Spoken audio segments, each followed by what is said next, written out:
Imagine being trapped on a muddy battlefield, surrounded by an enemy 5 times your size. It seems like a certain defeat, right? Yet, on October 25th, 1415, against all odds, King Henry V led his 6,000 English soldiers to an unforgettable victory at the Battle of Agincourt. How did they pull it off? Let's dive into the tactics. Strategy that made this one of history's greatest military triumphs. The 100 Years' War was raging between England and France, with both nations vying for control. By 1415, King Henry V of England had launched an invasion into France, aiming to strengthen his claim to the French throne. But things quickly took a turn for the worse. His army, already stretched thin, was cornered by a far superior French force, numbering upwards of 20,000. The English found themselves in a dangerous situation, facing a much larger French army. To make matters worse, the terrain was muddy and narrow, which should have favored the French cavalry. But it was exactly this terrain that would play into Henry's hands. The French, eager for a quick victory,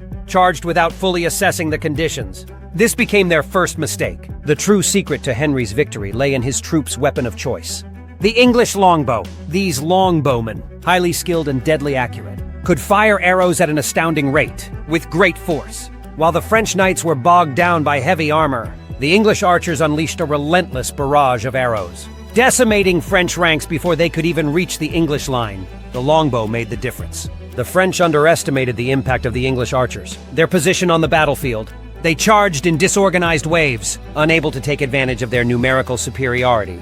The narrow field kept their cavalry, knights from maneuvering, while the muddy ground slowed them further. The French were also led by many high-ranking nobles, making them more vulnerable to targeted attacks from the English archers. As the French knights struggled to advance, they were not only attacked from a distance, but also pinned down in close combat. Henry's men-at-arms, though fewer in number, fought with precision and determination. With the French army trapped, demoralized, Henry ordered his soldiers to push forward, finishing off the exhausted, disorganized enemy forces. By the end of the battle, the French had suffered a devastating defeat, with estimates of around 7,000 killed, including many of their nobility. The English, on the other hand, had lost only about 400 men. Agincourt became a defining moment in the 100 Years' War, solidifying Henry V's legacy, shifting the balance of power between England and France. Agincourt wasn't just a military victory. It was a turning point in medieval warfare. The battle highlighted the changing role of the longbow, which would dominate warfare for centuries.